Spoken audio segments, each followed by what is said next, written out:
باشتا جس سمت وہ ذیشان گیا، ساتھ ہی منشی رحمت کا قلم دان گیا، لے خبر جلد کے غیروں کی طرف دھیان گیا، لے خبر جلد کے غیروں کی طرف دھیان گیا، میرے مولا میرے آقا تیرے قربان گیا، دل ہے وہ دل جو تیری یاد سے معمور رہا، سر ہے وہ سر جو تیرے قدموں پہ قربان گیا، آہ وہ آنکھ کی ناکام تمنا ہی رہی، ہائے وہ دل جو تیرے در سے پر ارمان گیا، اور انہیں جانا انہیں مانا نہ رکھا غیر سے کام، انہیں جانا انہیں مانا نہ رکھا غیر سے کام، للہ الحمد میں دنیا سے مسلمان گیا، للہ الحمد میں دنیا سے مسلمان گیا۔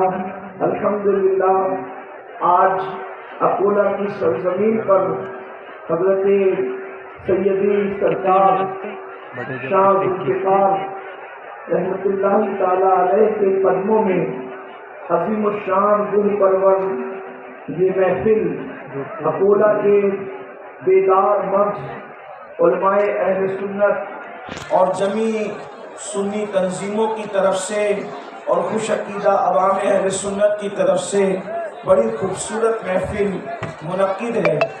اللہ تبارک و تعالیٰ یہاں کی جملہ تنظیموں کو، علماء کو اور تمام خوش عقیدہ مسلمانوں کو اس محفل کے سجانے پر بہتر صلہ عطا فرمائے۔ آج ہمارا اسٹیج علماء سے، خطبہ سے، دانشوروں سے بھرا ہوا ہے، اور یقیناً اخلاقی تقاضا اور بزرگوں کا طریق تو یہی ہے کہ ایک ایک عالم دین کی نام کے ساتھ محفل کا آغاز ہو اور ان کے تعارف کے ساتھ، لیکن وقت میں اتنی گنجائش نہیں اور مختصر وقت میں بات مکمل کرنی ہے، اس لیے سب کے نام نہیں لیے جا سکتے۔ البتہ دو مصروں میں اس کی تلافی کی کوشش تو ہو سکتی ہے کہ یہ بزم میں ہے جام جم نہیں، یہ بزم میں ہے جام جم نہیں، یہاں کوئی کسی سے کم نہیں۔ پوری انجمن علماء کی موجود ہے، لیکن آج اگر کسی کی کمی محسوس ہو رہی ہے تو وہ ایک عظیم ہستی ہے۔ ایک چھوٹا سا وجود تھا لیکن وہ برار کے عظیم محسن تھے، برار کی سنیت پر جس کا عظیم احسان ہے، اور قیامت تک برار کے سنی جس کے رہنے منت رہیں گے۔ ہم اس ہستی کو آج مس کر رہے ہیں اور ہم لفظوں میں ان کو خراج عقیدت پیش کر رہے ہیں۔ میری مراد حضور مفتی اعظم برار حضرت علامہ عبدالرشید صاحب رحمۃ اللہ علیہ کی ذات ستودہ صفات ہے۔ اللہ تبارک و تعالی حضرت کی مغفرت فرمائے، ان کے درجات کو بلند فرمائے، انہیں کروٹ کروٹ جنت کی بہاریں عطا فرمائے، ان کی قبر کو جنت کے باغوں میں سے ایک باغ بنا دے۔ اللہ پاک ان کی قبر میں ان کو اللہ رسول کی محبتیں، شفقتیں اور پیار نصیب فرمائے۔ وہ گئے ہیں لیکن ہمارے درمیان اپنے شاگردوں کی ایک بڑی جماعت چھوڑ کر کے گئے ہیں، اور ساتھ ہی ساتھ انہوں نے اپنے صاحبزادہ گرامی وقار حضرت علامہ ارشد قادری صاحب کو بھی ہمارے درمیان چھوڑا ہے۔ ہم دعا کرتے ہیں کہ اللہ پاک وہ اپنے والد کے سچے جانشین بنے، اور سچے جانشین کی حیثیت سے وہ قوم کی رہنمائی کرتے ہوئے نظر آئے۔ میرے پیارے آقا صلی اللہ علیہ وآلہ وسلم کے پیارے دیوانوں، جن آیات کی میں نے تلاوت کرنے کا شرف حاصل کیا ہے، اللہ تبارک و تعالیٰ اس کے متعلق مجھے حق کہنے اور آپ سب کو حق سن کر اس پر عمل کرنے اور اسے عام کرنے کی توفیق عطا فرمائے۔ اللہ تبارک و تعالیٰ نے جو دستور، جو منشور اپنے محبوب صلی اللہ علیہ وآلہ وسلم کے ذریعے سے ہمیں عطا فرمایا ہے، وہ عالمی دستور بھی ہے، عالمی منشور بھی ہے، نظام حیات بھی ہے، اور ہمارے لیے ایک عظیم قانون بھی ہے۔ اس کو ہم اللہ کی کتاب قرآن مقدس کے نام سے جانتے ہیں۔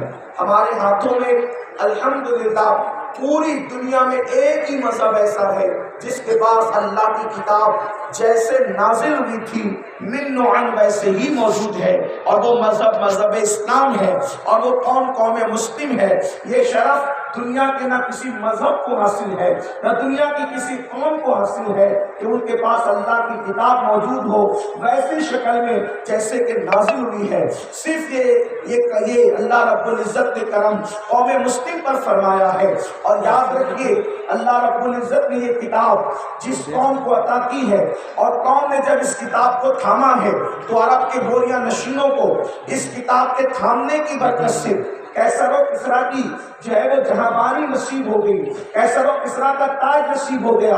اسی مقدس کتاب کے اندر اللہ تبارک و تعالیٰ نے ہمیں زندگی گزارنے کا سلیقہ، زندگی گزارنے کا طریقہ، رات و دن کا انداز سب کچھ عطا فرمایا ہے۔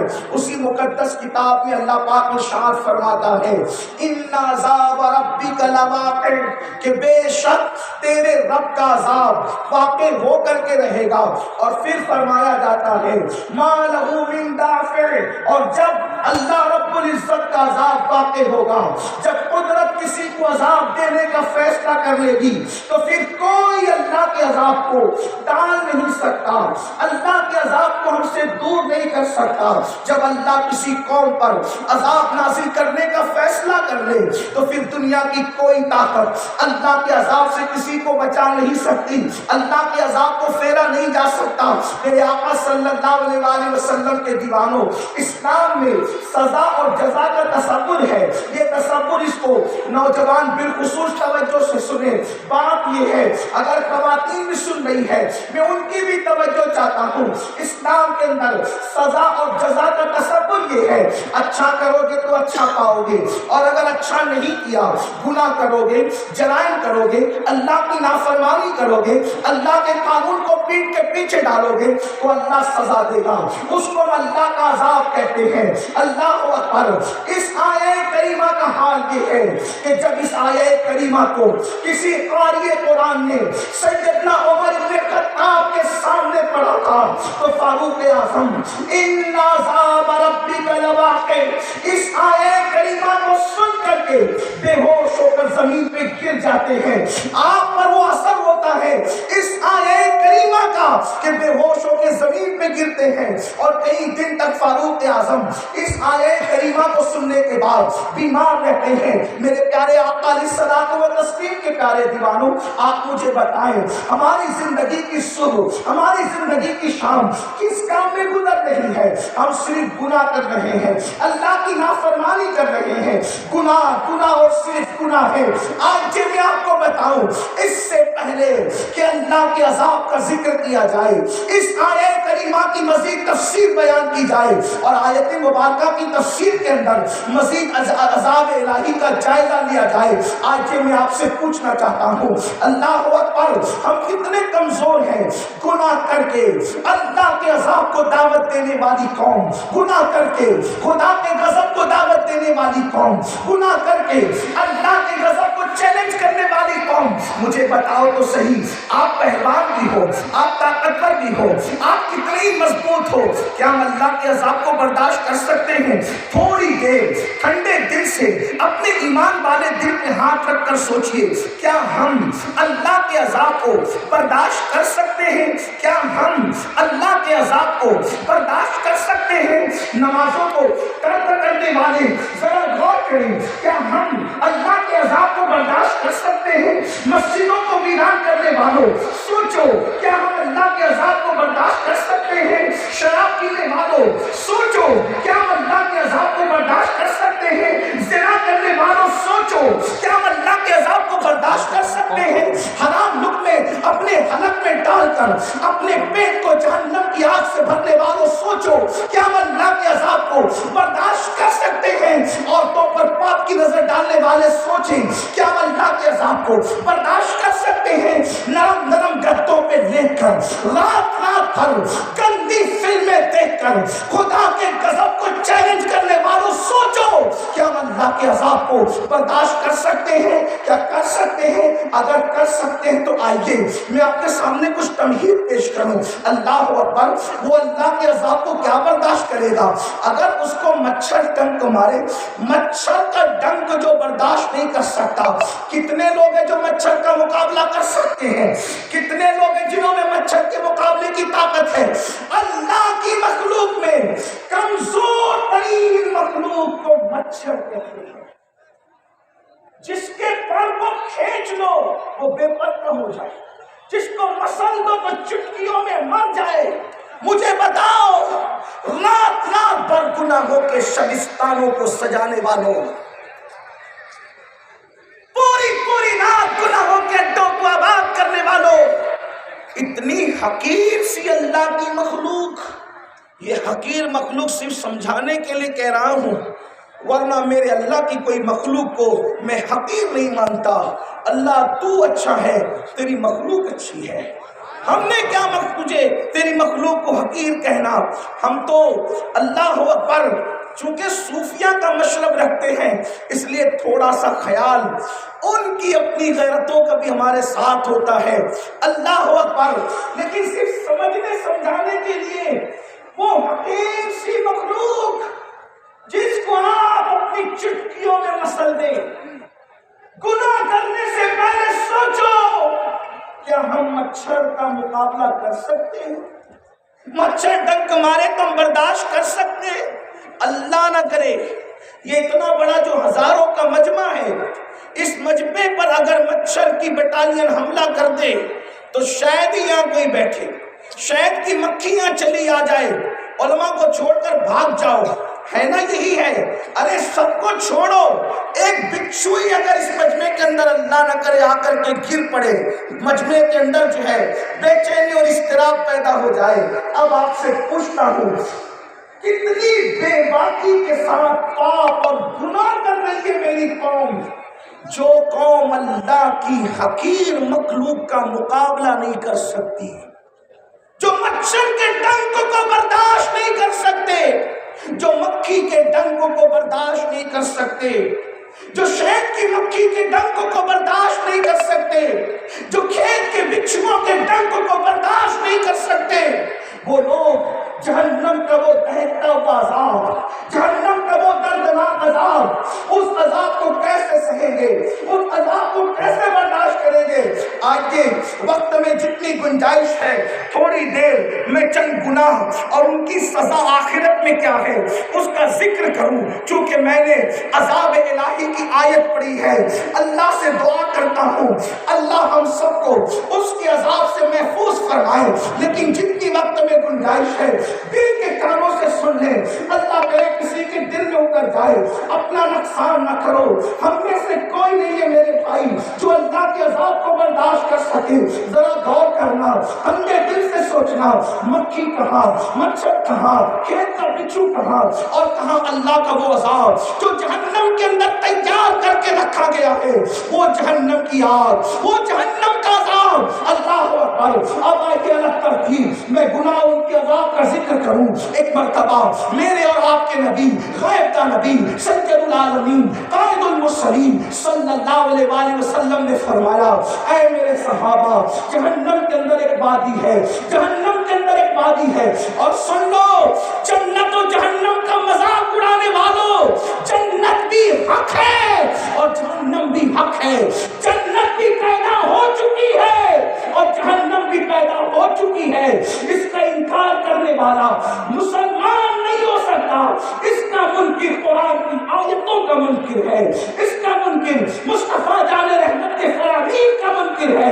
اللہ اکبر۔ میرے اور آپ کے آقا غیب کا نبی صلی اللہ علیہ وآلہ وسلم فرماتے ہیں، اے میرے صحابہ، جہنم میں ایک وادی ہے، اس وادی کا حال یہ ہے کہ اس وادی سے جہنم بھی ایک دن میں 5 مرتبہ پناہ مانگتا ہے۔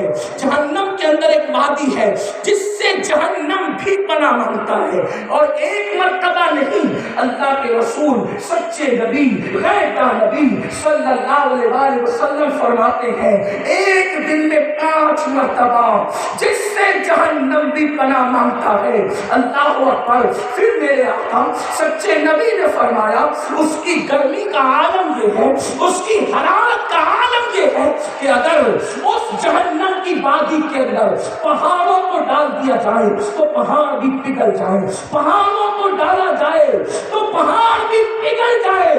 وہ وادی جس سے دن میں 5 بار جہنم بھی پناہ مانگے، جس میں پہاڑ جائے تو پہاڑ بھی پگھل جائے.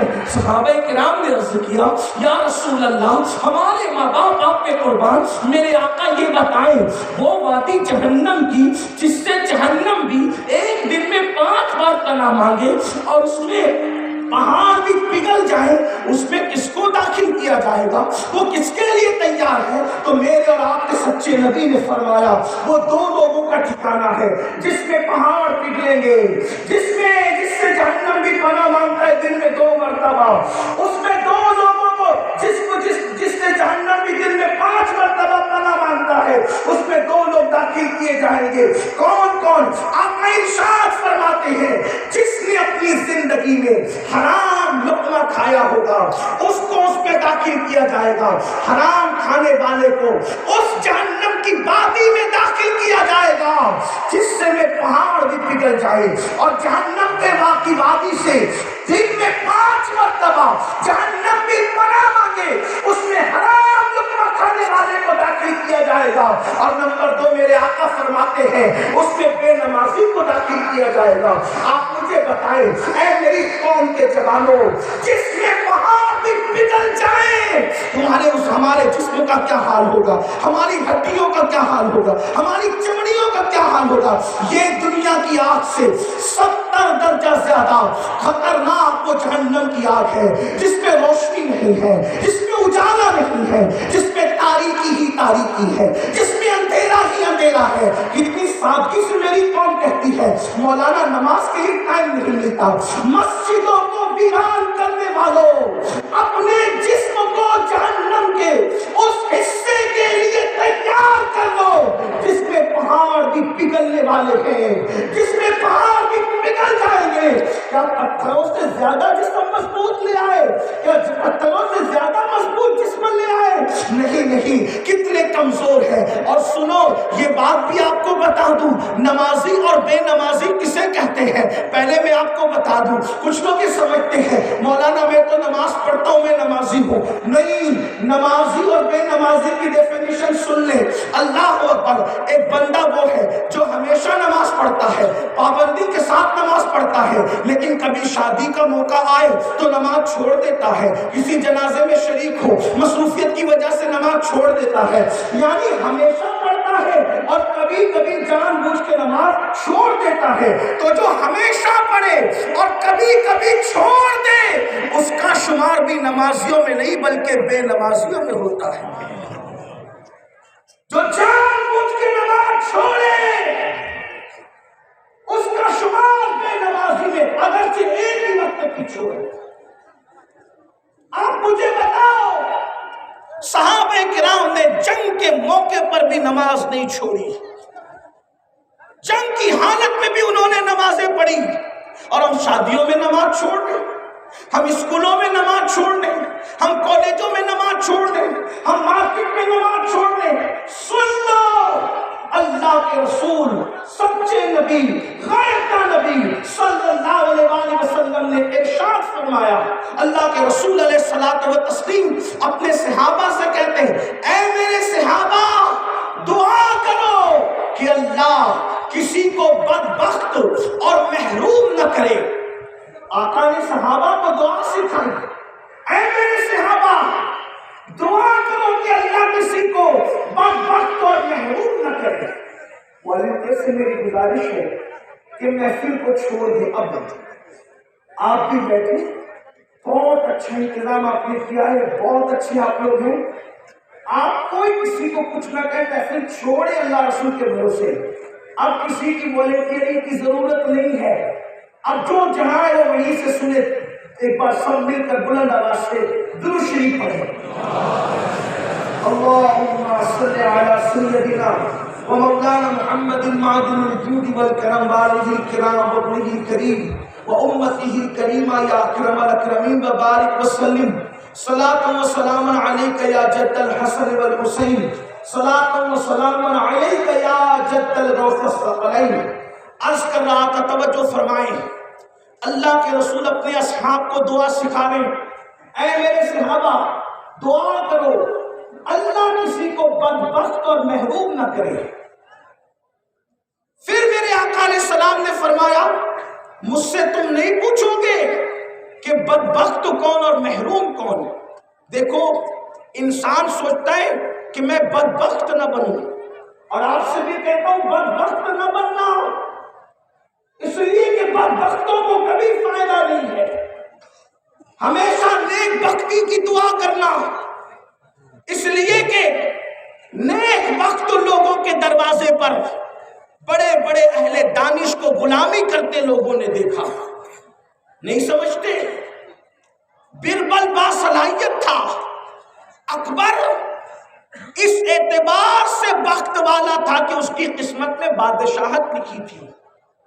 تو قسمت والے کی چوکھٹ پر صلاحیت والے کو لوگوں نے نوکری کرتے دیکھا. ایاس صلاحیت والے تھے، ڈگری والے تھے، علم والے تھے. محمود تقدیر والا تھا. ڈگری والے نے تقدیر والے کے دروازے پر غلامی کی. تو تقدیر بڑی عظیم چیز ہے، نصیبے کی بلندی بڑی عظیم چیز ہے، خوشبختی بڑی عظیم چیز ہے. اللہ کے رسول فرما رہے ہیں کہ اے میرے صحابہ دعا کرو اللہ کسی کو نہ بدبخت کرے نہ محروم کرے. صحابہ کرام نے عرض کیا رسول اللہ یہ بتائیں بدبخت کون ہے اور محروم کون ہے؟ تو اللہ کے رسول علیہ السلام فرماتے ہیں جو جان بوجھ کر نماز چھوڑ دے وہ بدبخت بھی ہے اور وہ محروم بھی ہے. وہ بدبخت اور محروم ہے جو نماز چھوڑ دے. بلکہ اللہ کے رسول صلی اللہ علیہ وآلہ وسلم اپنے صحابہ سے کہتے تھے. حضرت سیدنا ابو ہریرہ رضی اللہ تعالیٰ عنہ سے فرمایا اے ابو ہریرہ ہو سکے تو بے نمازیوں کی صحبت میں نہ بیٹھا کرو، بے نمازیوں کے پاس نہ بیٹھا کرو، کیونکہ جہاں بے نمازی ہوتا ہے آسمان سے اس پر مسلسل لعنت برستی رہتی ہے. آپ سے پوچھنا چاہتا ہوں یہ کون کہہ رہا ہے؟ یہ میرے اور آپ کے رسول فرما رہے ہیں. یہ کون کہہ رہا ہے؟ یہ میرے اور آپ کے آقا فرما رہے ہیں. اب آپ بتائیں جس کو نبی بدبخت کہہ دے وہ خوشبخت کیسے ہو سکتا ہے؟ جس کو نبی محروم کہہ دے اس کو کون عطا کر سکتا ہے؟ آپ سے پوچھنا چاہتا ہوں آج جو در در کے بھکاری بنے ہو، آج جو در در کے سوالی بنے ہو، آج جو در در سے ٹکرائے جا رہے ہو، وجہ کیا ہے؟ رسول اللہ محروم کہہ رہے ہیں، اللہ کے رسول بدبخت کہہ رہے ہیں. جسے رسول پاک محروم کہہ دے اس کو کون دے سکتا ہے؟ جس کو حضور بدبخت کہہ دے اس کو نیک بخت کون کر سکتا ہے؟ اس لیے ذرا خیال کرنا ایک وقت کی نماز کے لیے 10-12 منٹ سے زیادہ کا ٹائم نہیں لگتا، 10-15 منٹ سے زیادہ کا ٹائم نہیں لگتا. نماز کے لیے وقت نکالو. یہ سنی اجتماع، یہ کانفرنس ہے، علماء حق کے بیانات اس لیے منعقد نہیں کیے جاتے تاکہ سر کا سمندر بتا کر کے ہم کوئی اس کے اوپر اترانے کی کوشش کریں، نہیں، بلکہ یہ احتساب کی محفلیں ہیں، یہ انقلاب کی محفلیں ہیں. میری قوم کے جوانوں سن لو، اگر میری قوم کا جوان اللہ کے گھر سے جڑ جائے گا تو یاد رکھنا جس کو رسول اللہ خوشبختی کی سند عطا کرے پھر اس سے کوئی نعمت چھینی نہیں جا سکتی، اور جس کو حضور محرومی کے دلدل سے نکال کر کے عطا کی شاہراہ پہ کھڑا کرتے پھر میرے آقا ایسا دیتے ہیں کہ دینے والا بنا دیتے ہیں. اس لیے یاد رکھنا نمازوں کی پابندی کرو. اور بھی اس پر گفتگو کی جا سکتی تھی لیکن میں اس پر کوئی زیادہ گفتگو نہیں کروں گا. آگے بڑھتے ہیں اس لیے کہ چند گناہ اور ان کی عذاب آپ کے سامنے پیش کرنا ہے. لیکن بے نمازی کا ایک عذاب میں آپ کے سامنے پڑھ دوں تاکہ آپ کو مزید پتہ چلے کہ ہم کس طرف جا رہے ہیں، اپنے آپ کو کیسے تباہ کر رہے ہیں، اپنے آپ کو کیسے برباد کر رہے ہیں. اللہ کے حبیب غیر کا نبی مصطفیٰ کریم رؤوف الرحیم صلی اللہ علیہ وسلم نے ارشاد فرماتے ہیں کہ بے نمازی کو جہنم کے اندر سب سے سخت ترین عذاب ہوگا، اور سب سے نچلے درجے میں اگر کوئی ہوگا تو بے نمازی ہوگا، اور سب سے بڑا عذاب جہنم میں بے نمازی کو ہوگا۔ اب آپ سے پوچھتا ہوں بڑا عذاب کیا ہوگا؟ حضور نے نہیں بتایا بڑا عذاب کیا ہوگا، کتابوں میں نہیں آیا بڑا عذاب کیا ہوگا، لکھا نہیں گیا بڑا عذاب کیا ہوگا، کہاں نہیں گیا، لیکن اتنا بتا دیا گیا کہ کم سے کم عذاب کیا ہوگا، جہنم کا سب سے چھوٹا عذاب کیا ہے، جہنم کا سب سے ہلکا عذاب کیا ہے۔ میں آپ کو وہ سنا دیتا ہوں، پھر آپ خود ہی اندازہ کر لینا، پڑھے لکھے لوگ ہو، سمجھدار لوگ ہو، حساب کتاب جانتے ہو۔ حضور نے اتنا فرما دیا کہ جہنم میں بے نمازیوں کو سب سے سخت ترین عذاب ہوگا، نچلے درجے میں ہوں گے۔ آؤ چھوٹا عذاب کیا ہے، ہلکا عذاب کیا ہے، میرے اور آپ کے آقا غیب کا نبی صلی اللہ علیہ وسلم فرماتے ہیں جہنم میں جس جہنمی کو سب سے کم اور ہلکا عذاب دیا جائے گا وہ یہ کہ اس کے پیروں میں آگ کی جوتی پہنائی جائے گی۔ یہ سب سے ہلکا عذاب ہے میرے بھائی، یہ سب سے کم عذاب ہے میرے بھائی۔ اللہ کے سچے نبی فرماتے ہیں، غیب کا نبی فرماتے ہیں سب سے ہلکا عذاب جہنم میں یہ ہے کہ جہنمی کو آگ کی جوتی پہنائی جائے گی، اور جب اس کے پیر میں آگ کی جوتی پہنائی جائے گی تو آگ کی جوتی سے اس کے سر پر اثر یہ ہوگا، اس کے سر میں اس کا بھیجا ایسے کھولنے لگے گا جیسے چولہے پہ رکھی ہوئی ہانڈی کے اندر اللہ اکبر پانی کھولنے لگتا ہے، اور اس کا بھیجا کھول کھول کر اس کے پیروں پہ گرے گا۔ اے میری قوم کے جوانوں، اے میرے بھائی، ذرا احساس کر لو جس وقت ہلکے عذاب کا یہ عالم ہوگا تو بے نمازیوں پر تو سب سے بھاری عذاب ہوگا۔ اس وقت کیفیت کیا ہوگی، اس وقت حالت کیا ہوگی؟ زندگی کھیل کود کے لیے نہیں، زندگی غرور و گھمنڈ کے لیے نہیں، زندگی غیبت و چغلی کے لیے نہیں، زندگی جرائم کے لیے نہیں، زندگی گناہوں کے لیے نہیں، یہ زندگی آخرت کو سنوارنے کے لیے دی گئی ہے۔ اس دنیا میں اس لیے آئے ہو کہ اس دنیا کی تیاری کرو۔ قرآن کہتا ہے یا ایھا الذین آمنوا اتقوا اللہ ولتنظر نفس ما قدمت لغد، اے ایمان والو اللہ سے ڈرو اور قیامت کے دن کے لیے کیا بھیج رہے ہو، کیا بھیج رہے ہو اس پہ غور کرو۔ کیا بھیجا ہے؟ جھوٹ۔ کیا بھیجا ہے؟ نفرتیں۔ کیا بھیجا ہے؟ چغلیاں۔ کیا بھیجا ہے؟ گانے سننا۔ کیا بھیجا ہے؟ پاپ کرنا۔ کیا بھیجا ہے؟ جرائم کرنا۔ کیا بھیجا ہے؟ رمضان المبارک میں بھی چھپ چھپ کر کھانا۔ کیا بھیجا ہے؟ قرآن کہتا ہے الذی خلق الموت والحیات لیبلوکم ایکم احسن عملا، ہم نے زندگی اور موت اس لیے پیدا کی تاکہ ہم تمہارے امتحان میں تمہیں آزمائیں کہ کون تھوڑی سی زندگی کو پا کر اچھا عمل کرتا ہے۔ اچھے عمل کے لیے آئے تھے، جہنم کا ایندھن بننے۔ قرآن کہتا ہے یا ایھا الذین آمنوا قوا انفسکم واہلیکم نارا وقودھا الناس والحجارہ، اے ایمان والو اپنے آپ کو اور اپنی اولاد کو جہنم کی اس آگ سے بچاؤ جس کا ایندھن انسان اور پتھر ہے۔ جب اللہ کے نبی کے کہنے پر میں عذاب کی باتیں پڑھنے سے پہلے، اپنی گفتگو آگے بڑھانے سے پہلے ایک بات کہہ دوں، جس نبی کے کہنے پہ اللہ کو ایک مان لیا، جس نبی کے کہنے پہ قرآن کو اللہ کی کتاب مان لی، جس نبی کے کہنے پہ جنت اور جہنم مان لیا، جس نبی کے کہنے پہ سب کچھ مان لیا، پھر وہی نبی تو کہہ رہے ہیں کہ بے نمازی کو جہنم میں سخت ترین عذاب ہوگا، کانوں پہ جو کیوں نہیں رہ رہی ہے؟ کیا بات؟ اسی نبی نے فرمایا کہ جس طبقے سے جہنم کے جس طبقے سے 5 مرتبہ دن میں جہنم بھی پناہ مانگتا ہے، بے نمازی کو اور حرام کھانے والے کو اس میں ڈالا جائے گا۔ کیوں ہم نہیں سمجھتے؟ کیوں ہم اپنے آپ کو اللہ کے عذاب سے بچانے کی کوشش نہیں کرتے؟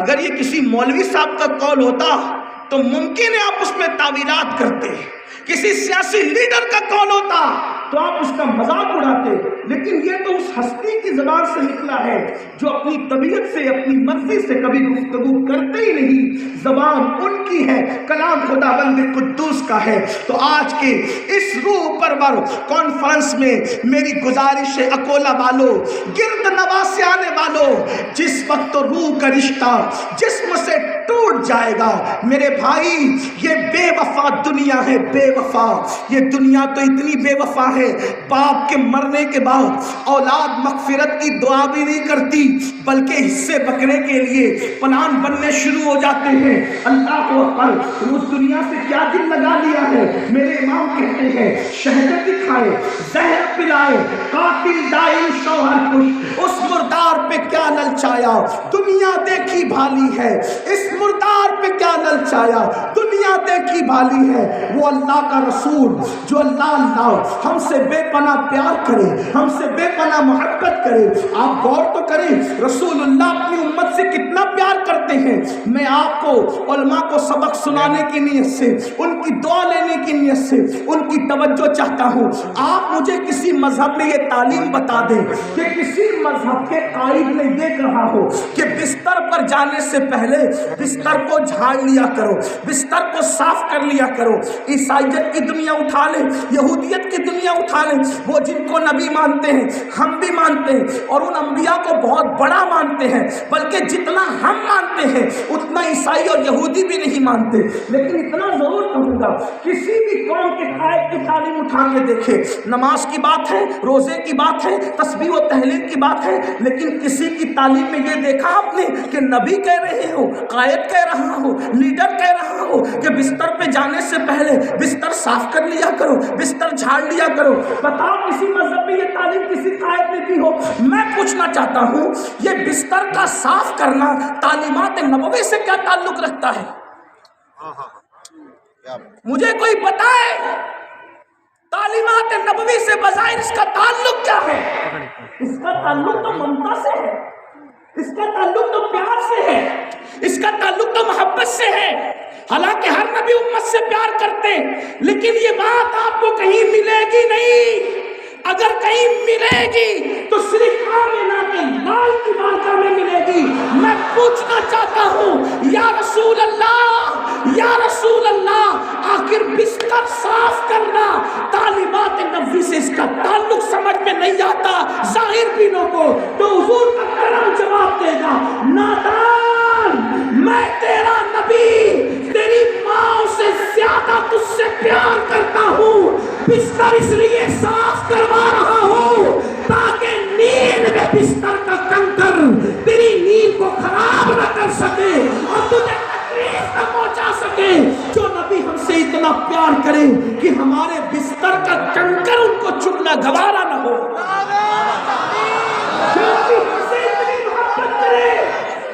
جو نبی ہم سے اتنی محبت کرے کہ بستر کا کنکر انہیں بے چین کر دے ہمارے حوالے سے، وہ رسول کی ہم نے کتنا خیال کیا، ان کی تعلیمات کا کتنا خیال کیا۔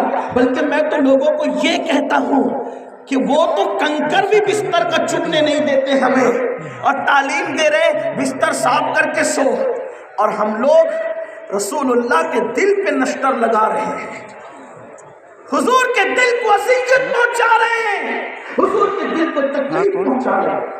اللہ کے بندوں، اللہ کا عذاب برداشت کرنے کی قوت نہیں ہے، اس لیے توبہ کرو، پلٹو۔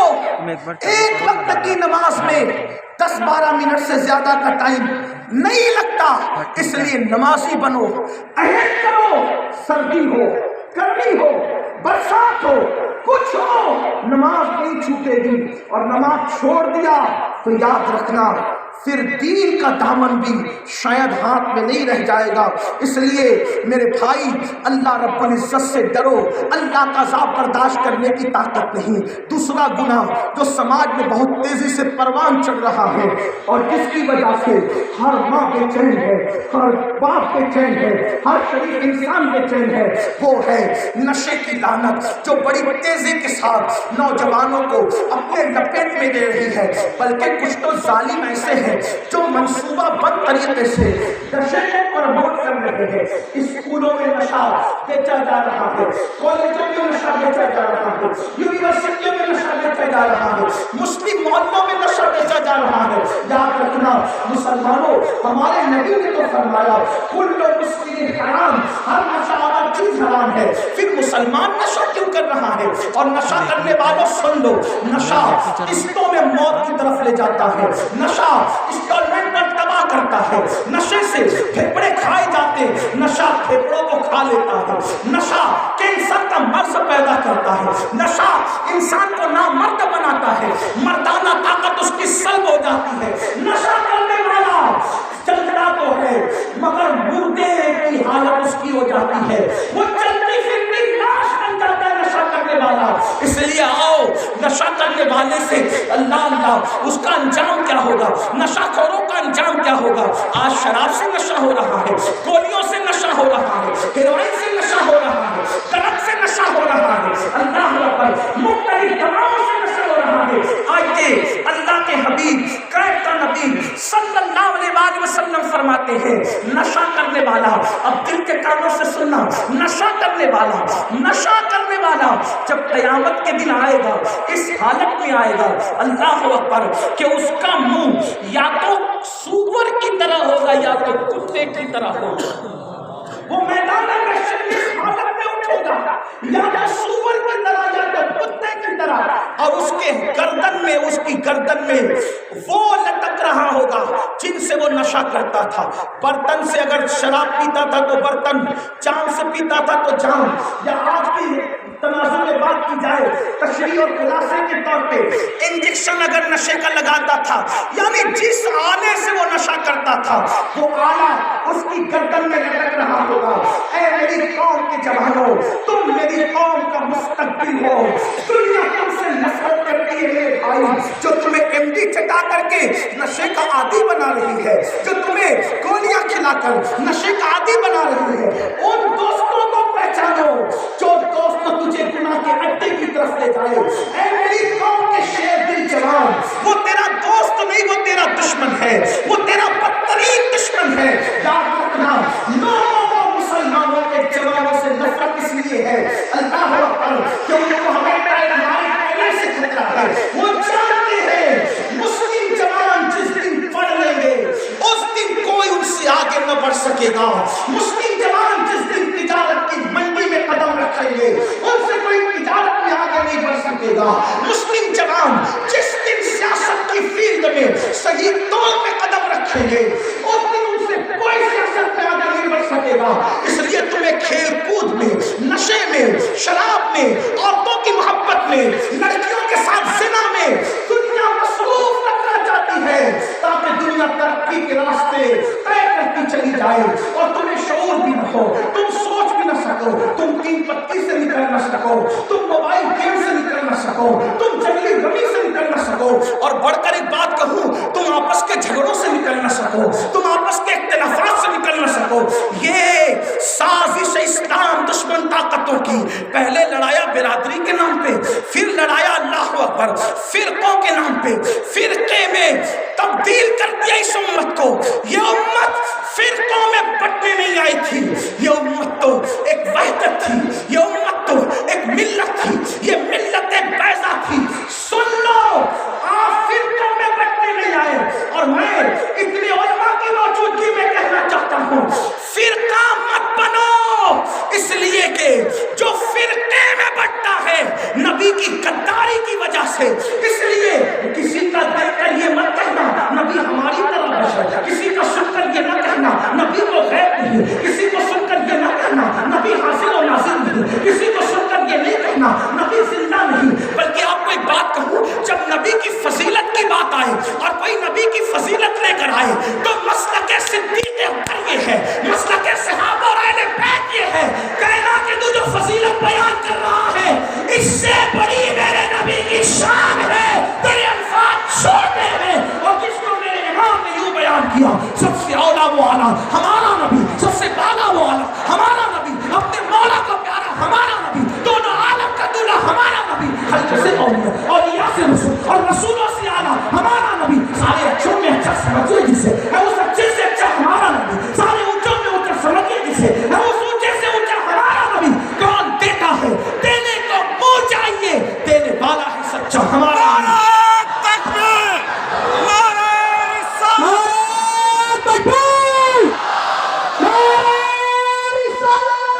کے سارے نئے عقیدوں کو جوتے کی نوک پہ رکھ دو اور 1857 سے پہلے پوری کائنات کے لوگ بلکہ ہندوستان بھر میں صغیر کے لوگ جس مسلک اور جن افکار و خیالات کے حامل تھے یہ قوم اسی طرف ہے.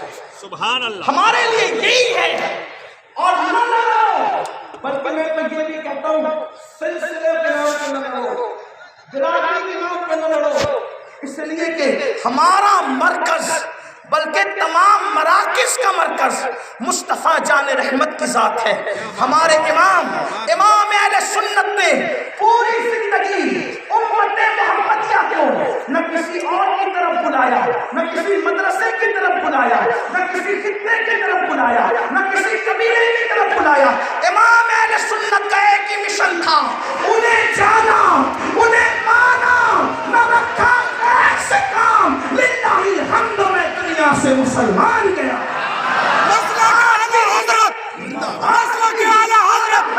سچی وفاداری کا تقاضا یہ ہے کہ اس امام احمد رضا نے پوری طاقت سے امت کو مصطفیٰ جان رحمت کی غلامی کی طرف بلایا.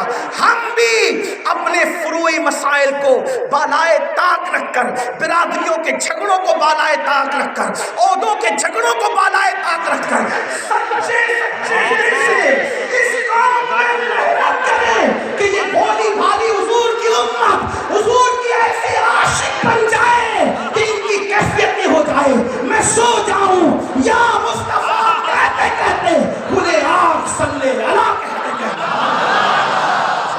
آؤ ہمیں اس پہ محنت کرنا ہے. اکولا والوں آج کا یہ اجتماع کر کے ہماری ذمہ داری ختم نہیں ہوگی بلکہ ہماری ذمہ داری بڑھے گی. ہم تھک کر سوئیں گے نہیں. میری گزارش ہے کہ ہم بلکہ ایک نئے عزم اور حوصلے کے ساتھ لوگوں کے درمیان پہنچیں گے کام کریں گے. آپ کو جو سنی تنظیم ادارہ تحریک پسند ہے آپ اس سے جڑ کے کام کریں. کیا بات ہے. واہ واہ سبحان اللہ. واہ واہ واہ واہ بہت بڑھیا. آپ جس سے اتفاق رکھتے ہیں اس کے ساتھ ہو کر کام لیکن کام کریں. کیا بات ہے. بہت تقریب کاری نہ کریں اس لیے کہ مخالفت کرنے والے زندہ نہیں رہتے دنیا میں کام کرنے والے زندہ رہتے.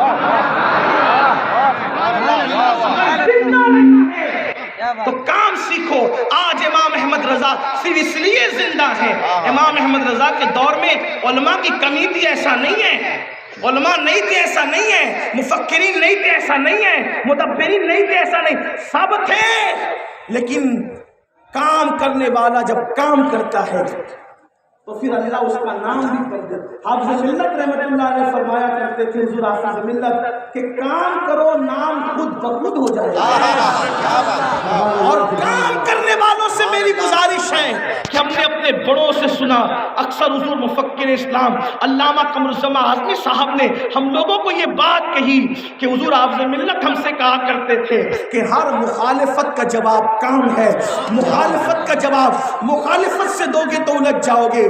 ابھی ہمیں بہت کام کرنا ہے. یہ اتنے مجمع پہ ہمیں خوش نہیں ہونا ہے کیونکہ ہمارا مسلک آفاقی مسلک ہے ہمارا مذہب آفاقی مذہب ہے. میں کہاں رکتا ہوں عرش و فرش کی آواز سے مجھ کو جانا ہے بہت اونچا حد پرواز سے ستاروں کے آگے جہاں اور بھی ہے ابھی عشق کے امتحان اور بھی ہے. تو شاہی ہے پرواز ہے کام تیرا تیرے سامنے آسماں اور بھی ہے. تو میں عرض یہ کر رہا تھا اے میری قوم کے جوانوں جو لوگ ہمیں نشے میں مبتلا کر رہے ہیں گناہوں میں مبتلا کر رہے ہیں ہمیں جھگڑوں میں مبتلا کر رہے ہیں خدا کے لیے ہر گناہ سے دامن بچا کر صراط مستقیم کے مسافر بنو اپنی منزل کی طرف بڑھو. اللہ اکبر. اور اپنے بچوں کو بھی آگے بڑھاؤ. تو میں یہ عرض کر رہا تھا کہ اللہ کے رسول علیہ السلام نے فرمایا کہ جو نشہ کرے گا دنیا میں قیامت کے دن اٹھے گا تو کتے اور سور کی شکل لے کر کے اٹھے گا. جن چیزوں سے وہ نشہ کرتا تھا وہ آلہ اس کے گلے میں لٹک رہا ہوگا.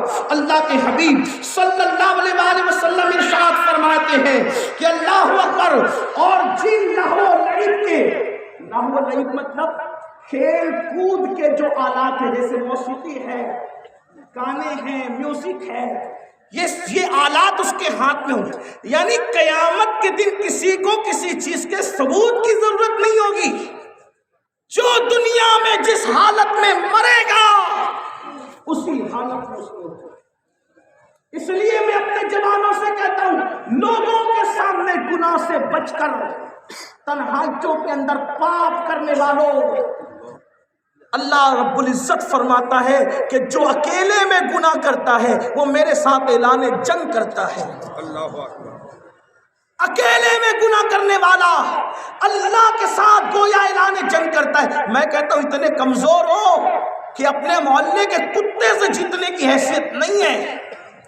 اگر کتا حملہ کرے ہم اپنا دفاع نہیں کر سکتے. مسلمانوں آپ بتائیں کہاں وہ کتے کی حیثیت؟ ہم محلے کے کارپوریٹر سے جیتنے کی حیثیت نہیں رکھتے، ہم محلے کے پہلوان سے جیتنے کی حیثیت نہیں رکھتے. اور اگر اکیلے میں گناہ کرتے تو اللہ فرماتا ہے کہ تو میرے ساتھ اعلان جنگ کرنا ہے.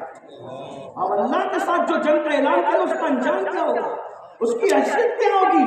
یہ جو دنیا میں تباہی مچی ہے نا، یوں ہی نہیں ہے میرے بھائی. ہم کہتے ہیں وہ فلاں آ گیا اس نے کر دیا، وہ فلاں آ گیا اس نے کر دیا. میں نے کہا میں کسی کی جب وہ وکالت کرنے نہیں آیا اور نہ میں کوئی سیاسی لیڈر ہوں کہ سیاسی پیچ و تاب کے ساتھ گفتگو کروں. ہم لوگ تو صوفیہ کے غلام اور سیدھی سیدھی دین کی بات کرنے والے. مجھے اتنا سمجھتا ہے میرے اللہ کی مرضی کے بغیر جب پتہ نہیں ہلتا تو میرے اللہ کی مرضی کے بغیر بھی کچھ نہیں ہوتا. حکومتیں بنتی بگڑتی اس کی مرضی سے، اور کس کو لانا ہے کس کو ہٹانا یہ اس کی شان ہے. یاد رکھنا جب تم اللہ سے بغاوت کرتے ہو تو اللہ تم پر ظالم حکمراں مسلط کرتا ہے.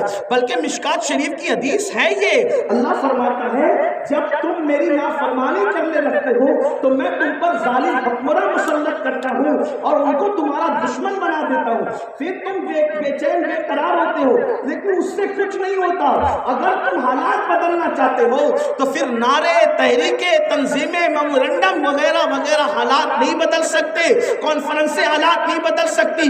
مشکات شریف کی روایت میں یہ مفہوم ہے اگر حالات بدلنا ہے تو اپنے گناہوں سے توبہ کر کے میری طرف رجوع کر کے گڑ گڑاؤ، میں تمہارے حالات بدل دوں گا. حالات تبدیل اس طرح ہوں گے میرے بھائی.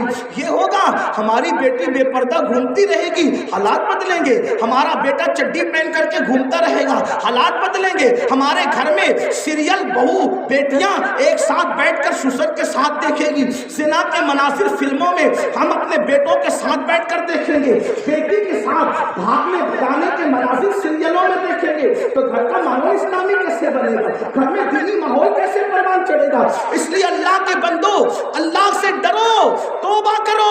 جب جب دین کو پیٹ کے پیچھے ڈالو گے اس وقت تو خون کے آنسو رونا پڑے گا. تو عرض یہ کر رہا تھا اللہ کے حبیب علیہ الصلوۃ والتسلیم فرماتے ہیں وہ کتے اور سور کی شکل لے کر کے اٹھے گا، اس کے گلے میں جو ہے آلات نشہ ٹنگے ہوں گے، اس کے ہاتھ میں لہو و لعب کا سامان ہوگا اور لہو و لعب کے سامان کے ساتھ ساتھ بلکہ پھر یہاں تک فرمایا جس نے دنیا میں نشہ کیا ہوگا اس کو جہنم کی آگ کی سولی پہ لٹکایا جائے گا. اللہ اکبر.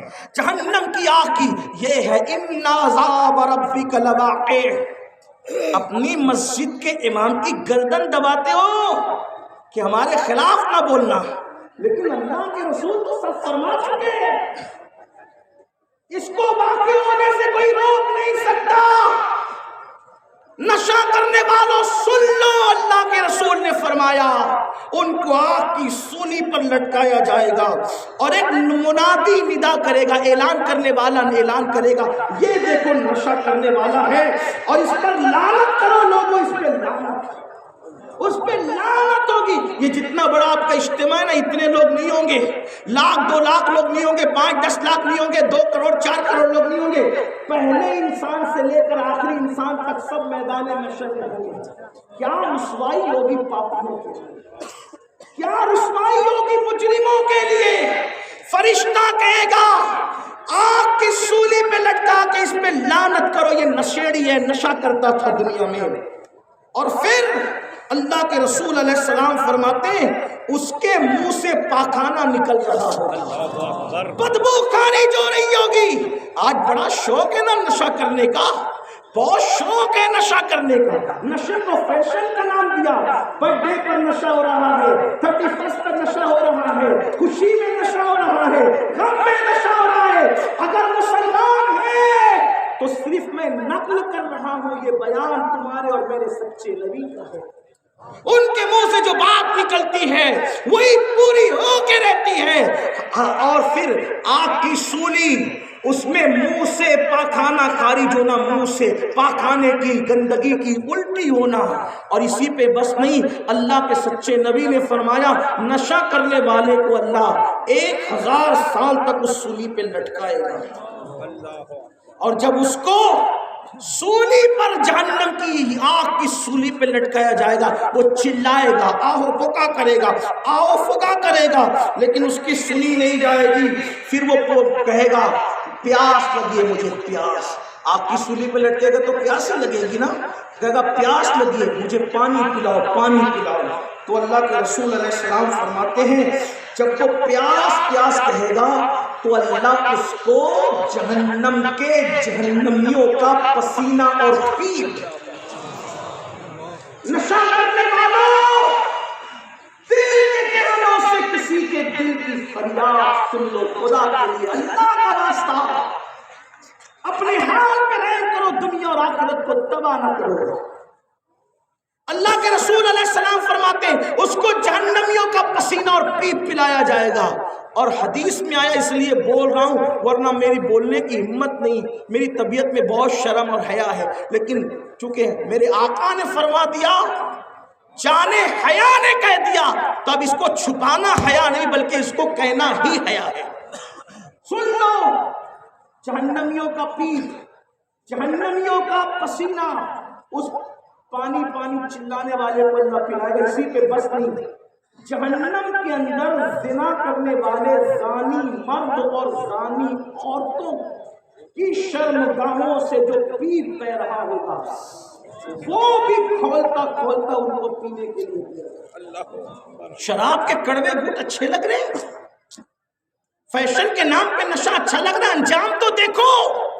اگر مسلمان ہو تو اپنے نبی کا فرمان ہے آج ہی عہد کرو، چھوڑ دیں گے۔ لوگ کہتے ہیں نہیں چھوٹتا حضرت، نہیں چھوٹتا۔ میں نے کہا مکر ہے، فریب ہے، شیطانی وسوسہ ہے، کیوں نہیں چھوٹتا؟ ایک آسان مثال لوگوں کو دیتا ہوں۔ ایک اچھا والا آدمی جس کو مٹھائی پسند ہے، آم پسند ہے، یہ پسند وہ پسند، چائے پسند، کافی پسند، اچانک سر بھاری ہوا، پیر کھچانے لگے، طبیعت کے اندر ازملال پیدا ہوا، ڈاکٹر کے پاس گئے، ڈاکٹر صاحب یہ ہوا۔ ڈاکٹر نے کہا ذرا سا شوگر چیک کراؤ، شوگر چیک کی، شوگر آ گئی۔ ڈاکٹر نے کہا حضرت اگر جان چاہتے ہو میٹھا چھوڑ دو، اگر میٹھا نہیں چھوڑو گے شوگر بڑھے گی، کڈنی پہ اثر پڑے گا، ہارٹ پہ اثر پڑے گا، فالج بھی آ سکتا ہے، یہ بھی ہو سکتا ہے، وہ بھی ہو سکتا ہے، وہ بھی ہو سکتا ہے، وہ بھی بہت کچھ کہہ دے گا ڈاکٹر۔ گھر آئے جناب، کل تک جن کو میٹھے کے بغیر چلتا نہیں تھا، بغیر دسترخوان پہ میٹھا ہو تو دسترخوان ادھورا لگتا تھا، اب آئے بہو نے بیٹیوں نے رکھا دسترخوان پہ مٹھائی، نہ اب نہیں کھائیں گے، بغیر شکر کی چائے۔ کیوں جناب؟ اچانک تبدیلی؟ کہا نہیں، جان بچانا ہے، یہ کرنا پڑے گا۔ آپ سے پوچھتا ہوں جب جان بچانے کے لیے اتنی لذیذ مٹھائی چھوڑ سکتے ہیں تو ایمان بچانے کے لیے نشہ کیوں نہیں چھوڑ سکتے؟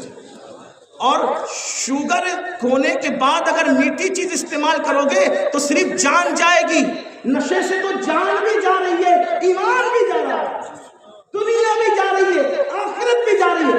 طے کر لو کہ اس کا اتنا بڑا نقصان ہے اور نشہ چھوڑو، نشے کا بائیکاٹ کرو۔ تو میرے آقا علیہ السلام فرماتے ہیں اس کو جہنمیوں کا پسینہ، جہنمیوں کا پیپ اور زانیوں کی شرمگاہ سے نکلنے والا پیپ ان کو پلایا جائے گا۔ جب وہ اپنے منہ کے قریب کریں گے نا، منہ کے قریب، تو گوشت جڑ جڑ کے گرے گا۔ پھر اللہ کے رسول علیہ السلام فرماتے ہیں وہ پسینہ اور جہنم کی آگ اس نشہ کرنے والے کو جلا کر راکھ کر دے گی، اور اتنا ہی نہیں، جیسے ہی اس کو جلایا جائے گا اللہ پھر اس کو پیدا کرے گا، اور پھر میرے آقا سچے نبی صلی اللہ علیہ وآلہ وسلم فرماتے ہیں پھر دوبارہ اس کو آگ میں کھڑا کیا جائے گا، اور اللہ اکبر، اس کے دونوں ہاتھوں کو، اس کے پیروں کو جہنم کی زنجیر سے باندھ کر اس کو گھسیٹا جائے گا، اور جہنم کی زنجیر کا حال یہ ہے اگر اس کی ایک کڑی کسی پہاڑ پر رکھ دی جائے تو پہاڑ ریزہ ریزہ ہو جائے گا، ایسی زنجیروں سے اس کو جو ہے وہ گھسیٹا جائے گا، پیاس کے بعد اس کو کھولتا ہوا پانی اور جہنم کے درختوں کا پھل جس کو دھوڑ کہتے ہیں، کانٹے دار درختوں کا پھل اس کو کھلایا جائے گا، تو حضرت مالک جو جہنم کے داروغہ ہیں اس کو آگ کی جوتیاں پہنائیں گے، اور اس کے بعد اس کا دماغ ایسے کھولنے لگے گا یہاں تک کہ اس کی ناک سے، اس کے کان سے اور اس کا بھیجا بہنے لگے گا، اس کی داڑیں جہنم کی آگ کی ہو جائے گی، اس کی داڑوں کو بھی آگ کا کر دیا جائے گا، اور اس کے منہ سے اللہ اکبر آگ کے شعلے نکلیں گے، اور جب وہ جہنمی پھل کو، کانٹے دار پھل کو کھائے گا تو اس کی آنتیں کٹ کٹ کے اس کی شرمگاہ سے گرنے لگے گی، اور پھر اس کے بعد اتنا کر کے اس کو جہنم کے تابوت کے اندر جو آگ سے بنا ہوگا اس کے اندر بند کر دیا جائے گا۔ اللہ کے رسول علیہ السلام فرماتے ہیں وہ تابوت اوپر سے جو ہے وہ اللہ اکبر، وہ تابوت کا دہانہ اللہ اللہ اوپر سے جو ہے وہ کھلا ہوگا اور نیچے سے تنگ ہوگا، اور جب اس کو ڈالا جائے گا تو 1000 سال تک اس کو اس کے اندر بند کر دیا جائے گا، اس کے جسم سے پیپ بہے گا، اس کا جسم متغیر ہو جائے گا، وہ فریاد کرے گا ہائے میرے جسم کو آگ نے کھا لیا، ہائے میرے جسم کو آگ نے کھا لیا۔ تو اللہ کے رسول علیہ السلام فرماتے ہیں کہ جس وقت وہ کہے گا میرے جسم کو کھا لیا آگ نے، تو کہا جائے گا ظالم آج تجھ پر رحم نہیں کیا جائے گا کیونکہ تو دنیا میں نشہ کرتا ہے، آج تجھ پر رحم نہیں کیا جائے گا، تو دنیا میں نشہ کرتا تھا۔ اسی پر بس نہیں، اللہ کے رسول صلی اللہ علیہ وآلہ وسلم ارشاد فرماتے ہیں کہ پھر اب یہ بات خاص سننے کی ہے، ایمان لرزتا ہے یہاں، اور بھی بہت سی باتیں حضور نے کہی لیکن گفتگو طویل ہو رہی ہے، مجھے شاید 15 منٹ میں اپنی بات مکمل کر لینی ہوگی کیونکہ 10 بجے کا ٹائم ہے، 10 بجے گفتگو مکمل ہوگی تو دعا وغیرہ السلام دیگر معاملات ہوں گے، توجہ کریں۔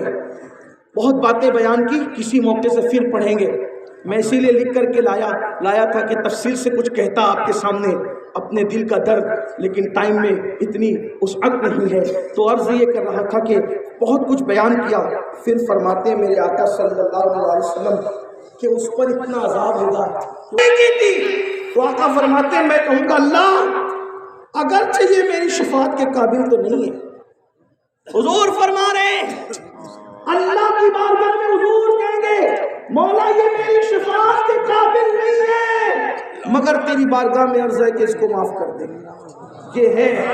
اور اللہ کے رسول علیہ الصلوۃ والتسلیم پھر آگے بہت سی بات فرماتے ہیں، اور تیسرا ایک گناہ جو سماج میں بہت تیزی سے بڑھتا جا رہا ہے وہ ہے زنا، نوجوانوں کا زنا کی طرف بڑھنا، بدکاری کی طرف بڑھنا۔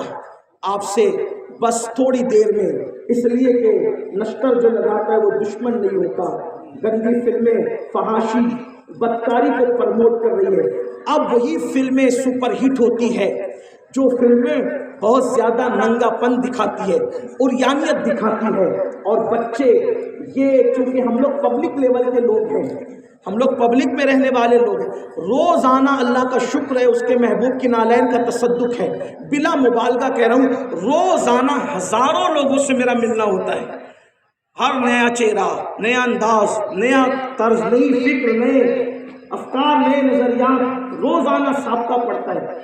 ہم دیکھ رہے ہیں 16 17 سال کے بچے اور بچیاں اس بدکاری میں مبتلا ہیں جس کا ایک وقت شادی سے پہلے نوجوان لڑکی اور لڑکیاں تصور نہیں کرتے تھے، اب 9ویں 10ویں اور 8ویں کے بچے جو ہیں اس بدکاری کی طرف بڑھ رہے ہیں۔ انٹرنیٹ کی عریانیت نے بچوں کو وقت سے پہلے بالغ کر دیا، اور ہم اتنے کربناک دور سے گزر رہے ہیں،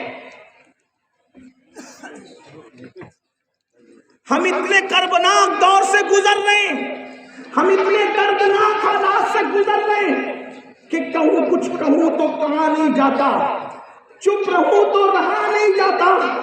اللہ اکبر، 16 17 سال کے لڑکے لڑکیاں، بلکہ سب ایسے نہیں ہوتے، لیکن ایک بات کہتا ہوں، اب تو وہ منوز دن دیکھنے مل رہے ہیں کہ ٹیچر اپنی شاگردہ کے ساتھ بدی میں مصروف کہیں ہے، کہیں اللہ اکبر چچا زاد بھائی چچا زاد بہن کی طرف، کہیں ماموزاد بھائی ماموزاد بہن کی طرف، بلکہ یہ بھی بدترین دن دیکھنے کو مل رہے ہیں کہ کہیں دیور اور بھاوج کے معاملات سامنے آ رہے ہیں۔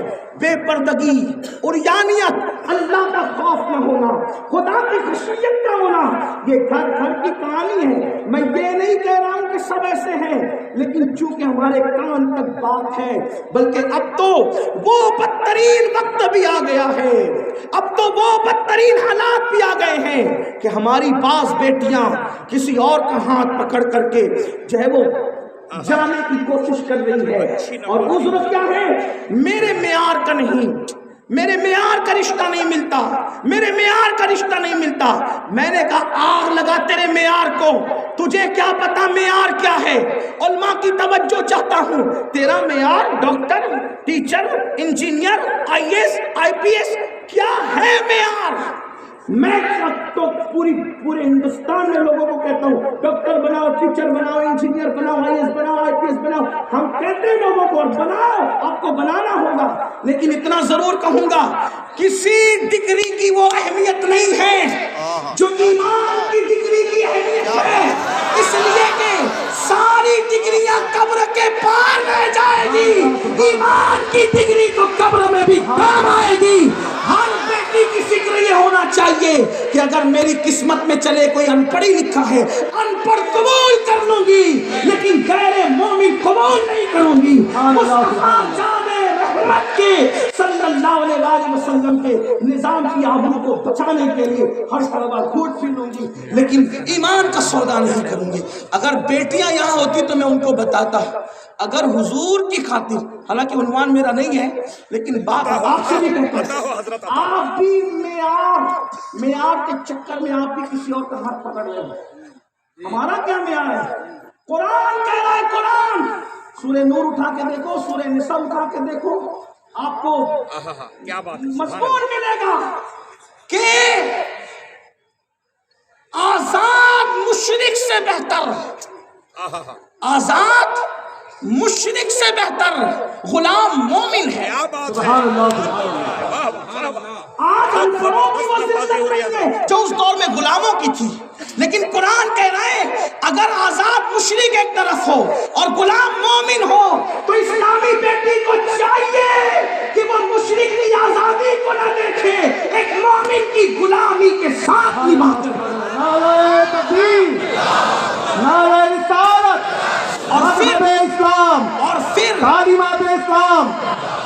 اور پھر نوجوانوں سے کہتے، یہ بھی کہا آزاد مشرکہ سے بہتر ہے کہ کنیز مومنہ کو قبول کر لو۔ آپ سے پوچھتا ہوں، اللہ کے رسول نے جب کسی کنیز کو اپنے حرم کی اجازت نصیب فرما کر اس کو ام المومنین کا درجہ عطا کر دیا، حضرت ماریہ قبطیہ کون ہے؟ کنیز ہی تو ہیں، لیکن اصطلاح شرع میں کنیز ہے۔ ہم کیا جانے کنیز اور آقا، ہمیں تو یہ ہے جو محبوب سے وابستہ ہو گیا وہ بھی ہمارا آقا ہو گیا، وہ ہماری ماں ہے۔ ایک کنیز کو ام المومنین کے برابر کھڑا کیا میرے آقا نے۔ آپ سے پوچھتا ہوں، اگر کسی کچن کی عورت سے تمہیں نکاح کرنا پڑے، اتنا دماغ گھمنڈ والا ہو گیا بچوں کا کہ صرف کاغذ کے سرٹیفکیٹ پر اسلام کو تم پیٹ کے پیچھے ڈالتے ہو۔ سارے سرٹیفکیٹ کی اہمیت ہے، لیکن اسلام کی بات۔ آئیے رشتہ ڈھونڈنے والوں کو بھی کہتا ہوں، پہلے نمبر پر حضور کی خوشی کا خیال کرو، آقا کی خوشی کا خیال کرو۔ پہلے مذہب دیکھو، مسلک دیکھو، اس کے بعد آگے بڑھو۔ بہت آزاد خیال نہ بنو۔ آزادی اچھی چیز ہے، آزادی فکر اچھی چیز ہے، لیکن آزادی عقیدہ اچھی چیز نہیں ہے۔ فکر میں چاہے جتنی آزاد ہو جاؤ. عقیدے میں آزاد نہیں ہو سکے, عقیدے میں پابند ہے. وَالْحَافِظُونَ لِحُدُودِ اللَّهِ وَبَشِّرِ الْمُؤْمِنِينَ, جو اللہ کی حدوں کی حفاظت کرتے ہیں اللہ ان مومنین کو بشارت عطا کرتا ہے. وہ واقعہ مجھے خوبصورت یاد آ گیا. حالانکہ میں زنا کی نحوست اور اس کا عذاب پڑھنا چاہ رہا تھا, لیکن ہے وقت کی ضرورت اور ہمارے علماء کا حکم ہے تو اس کو پڑھتا ہوں.